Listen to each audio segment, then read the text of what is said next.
The game was fantastic, well played by both teams. We all had a lot of fun. It was great to watch. Very talented players. We have ongoing negotiations in Iran and with Iran. That hasn't stopped. And we could have at least an idea by 1 or 2 days from now, but I think it's going well. The blockade continues to hold 100%.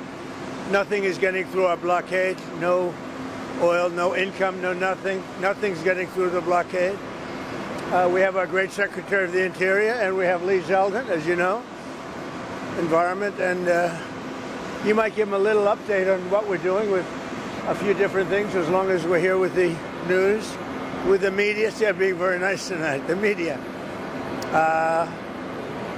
In California, I hear they speeded the process up a little bit, and they had a good result, one good result out of two. Doug, would you like to say a couple of words? Well, I would just say on the Middle East, President Trump has all the leverage, and I'm confident we're going to come out of this with a great deal.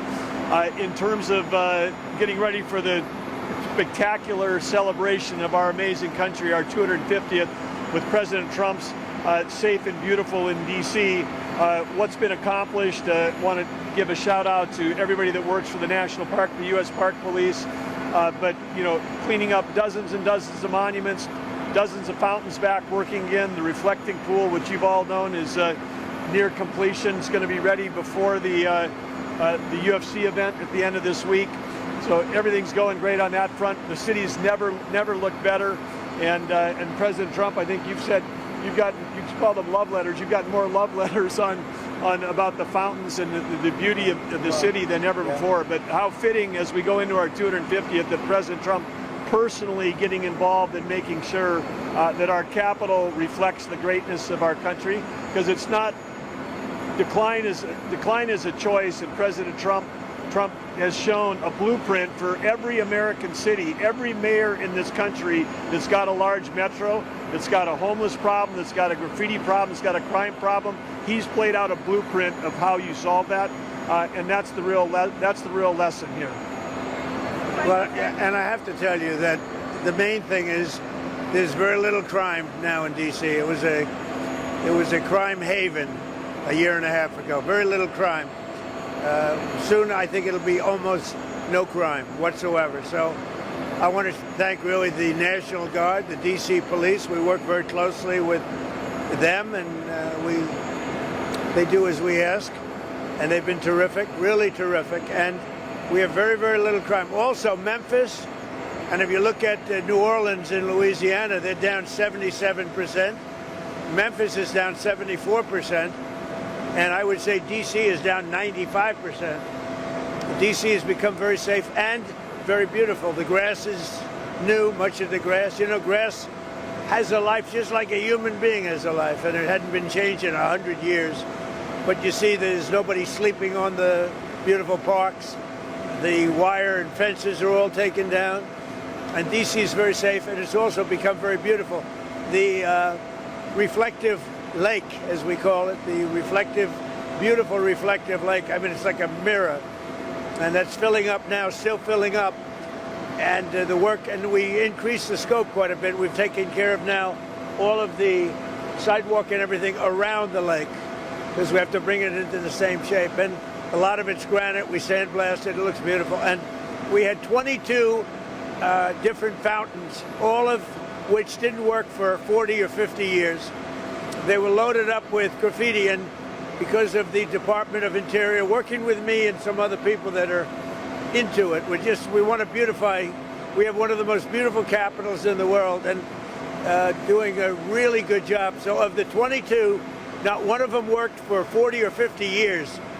Now every one of the 22 worked, and I think we have a couple of more to go, don't we? We're doing ribbon cuttings almost every other day, and fabulous to see all these coming back online. But what's most exciting is to see how much the people that live in Washington, D.C. and visit Washington, D.C. love coming to a safe and beautiful city. And I think it really reflects what we're celebrating here at our 250 is not just gratitude for the past and respect for all that's gone before us, but it's inspiration for the future. People come and see what America can be. You know, it's a little bit just sitting here and talking or standing here and talking to you. And we have a lot of respect for a lot of the people before me. I know some of you very well. But take a look at that plane. See that plane? That's in perfect mint condition. Take a look at that. Look at that. Isn't that amazing? And everything should look that way. We work with the military. We do a real job. But you look at the polish. Look at the way everything is beautiful. And that's the way we want D.C. And some people would laugh or smile at it, but there's nothing to smile at. So D.C.'s become really safe and really, really beautiful. And we have some great things planned, like the promenade. We've got a promenade at the Lincoln Museum, at Lincoln, and you have to see this. This will be one of the most beautiful things. The Lincoln Memorial is going to be unbelievable. It was supposed to front on the Potomac, and they built 2 highways behind it. And we're taking care of that by bridging over the highways. It's going to be beautiful what they're doing there. So we have some really, and the Ark will be maybe the greatest thing. I think the ballroom, but a combination of the ballroom and the Ark will be the 2 greatest projects of them all. So we've got a lot of exciting things happening. Getting back to other things like jobs numbers, we have record jobs. We have more people working in the United States today than at any time in the history of our country. And you see the numbers on the stock exchange. We had just today 73 records.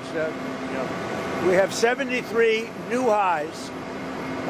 So out of my short 1.5 years, we've had 73 brand new highs on the various stock exchanges, and that's a record. Nobody's ever had anything like that. And that's during a military conflict. So, you know, pretty amazing. And even the oil and gas, it's lower during a military conflict than it was during the Biden administration. And they didn't have that because to them it was okay that Iran has a nuclear weapon. And I say it's not okay. So the B-2 bombers did a big job and a great job, and we have got that in very good control. They will not have a nuclear weapon. Okay, could I ask Lee? He's done an incredible job, as you know. The environment is good, and he's approving more plans than any human being, I think, has ever approved anywhere in the world. We have more factories going up, car plants, AI plants. We have about $18 trillion being invested in the United States, which is a record by far. There's never been anything like it. Many, many times more than the last administration. I won't get into the numbers. The numbers are astronomical. But in the history of the world, there has never been a country that's had $18 trillion invested in it, and that's in 11 months. The last administration had much less than $1 trillion over a period of 4 years. We have $18 trillion in 11 months. We haven't gotten the final numbers on the 12th month, which will be very good. Lee, do you want to say something? Sure. Well, you know, the Spurs, they have some good players. Wembayama, Castle did well tonight, but I'm still going with the Knicks. I think that they're going to pull it off. And Mr. President, it was awesome to be able to spend the night with you. The energy was amazing. Jim Dolan was a great host. But this Knicks team, I mean, OG Anunoby was fantastic. Jalen Brunson's Mr. Clutch. They have great heart. So I'm feeling good about how that series is going. How many games? I'm going Knicks in 5. I feel like it's a resilient, strong team. He knew every player. They're going to come out for Game 4, and they are going to deliver. The 5th game in San Antonio? Oh, I don't know. We're busy with a lot of important stuff right now at EPA. Like a war. There's a lot of important stuff going on, but I happen to be in New York. We were just in Binghamton earlier today, where we believe that we should build a new Constitution pipeline to deliver natural gas from Pennsylvania to New England. We believe that New York should reverse its ban on the extraction of natural gas. We're getting held up by the governor of New York. She made a deal with us to allow us to build it, and she's holding it up. And Connecticut is suffering, and all of New England is suffering, and upstate New York is really suffering. And this is a pipeline that goes very substantially underground that nobody's going to see. And the people of New England and others are paying among the highest prices anywhere in the world, frankly. If you look at throughout the world, because you can't get, because we have a governor that just doesn't allow it. This has gone on for a long time, and we made a deal with her, and she broke the deal. We made a deal. We were going to give her a couple of windmills someplace because she likes windmills, which is a big mistake, and we made the deal. So I guess we're withdrawing those windmills, but she gave us two, one going out to Long Island, which is now under construction, and one going to New England.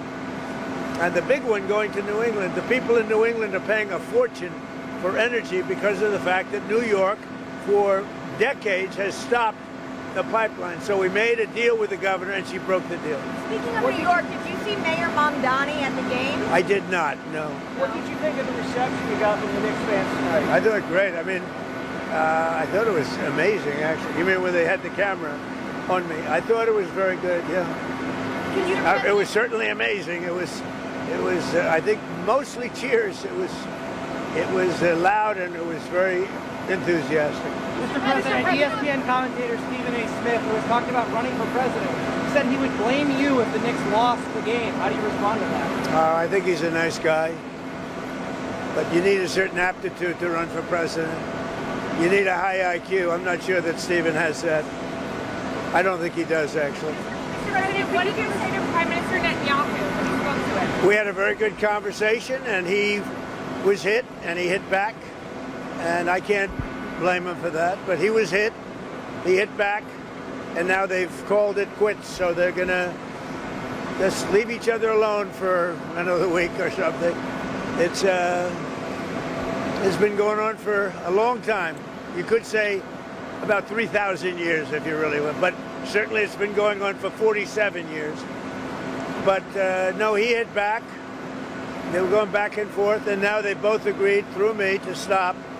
And we're in the final throes of what will be a very, very good deal that will not allow in any way, shape, or form nuclear weapons, etc.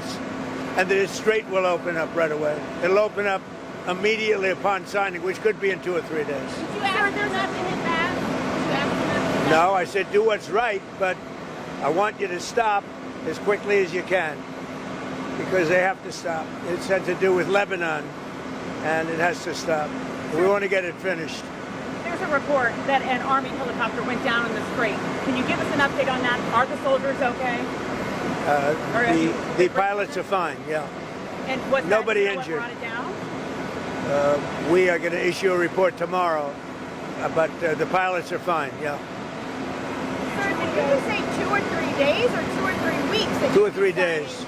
You'll be signing a peace agreement? No, we have a good chance of doing it. We should be able to do it in 1 hour, if you want to know the truth. What's the biggest sticking point right now? I don't think there are any sticking points. I think we're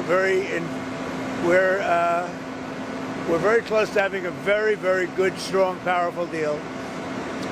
If we go and bomb, which we can do very easily if we want, and we spend another 2 or 3 weeks bombing, they'll have nothing left whatsoever, but you won't have the strait open for months. If we do the bombing, a lot of people are going to be killed. Who wants to do that? I don't. And we'll have a signed document that's actually stronger than doing the bombing. What has proven to be a very powerful thing is the blockade. The blockades turned out to be much stronger than bombing. And it was really a combination. It was our initial thrust and then the blockade. But, their economy is really suffering, and they're going to make a deal. Tonight, did you and Jim Dolan talk about the Penn Station project at all? They are talking about it. We're trying to get the Penn Station project approved. And I know Lee's involved, and Doug is involved. A lot of people are involved. It's a very big project. It's the rail station in New York. When you were sitting with Mr. Dolan tonight, did you and him talk about it at all? Or? We did. We talked about it. He's a friend of mine for a long time, and he's a great guy. He's done a fantastic job. Secretary Duffy was also at the game What did you and tonight. Commissioner Silver Just talk about? he came over to pay his respects. As president, he came over. We talked a little bit about the NBA and about the game, and the game's changed. I said it's gotten rougher, which is a good thing, not a bad thing. It's gotten rougher. When you look at the way they guard people now, I don't remember them doing that 10 years ago. and he knows a lot about basketball, but it's good. It's good for the game. Do you think the NBA has It's a turned tougher away game. from the left-wing stuff that they were getting criticized for? Well, it's a little left wing. I think so. It tends to be a little bit left wing, but it's great entertainment. Great. Is there an oil or gasoline price, sir, in this conflict that would prompt you to release more from the Strategic Petroleum Reserve? Well, we are, and we are releasing more from a lot of oil's coming out of the Hormuz Strait. A lot of it is coming out. And if you notice, the price is not very high, relatively speaking. I mean, it's lower than during the Biden administration. And he wasn't stopping a country from having a nuclear weapon. He didn't even know what we were talking about. Because they had a very failed, the JCPOA was an absolutely failed agreement. There was a road to a nuclear weapon. See, we're the exact opposite. We are a road to absolutely no nuclear weapon. They were a road to a nuclear weapon. So we have that, we're very far advanced. So a federal judge today struck down the $100,000 fee for the H-1B visas, saying you need congressional approval. Are you going to push for Congress to do this? These federal judges are really giving us a hard time. It's really crazy what's going on with the court system. They are giving us a very, very hard time, and they shouldn't be doing it. They're hurting our country very badly.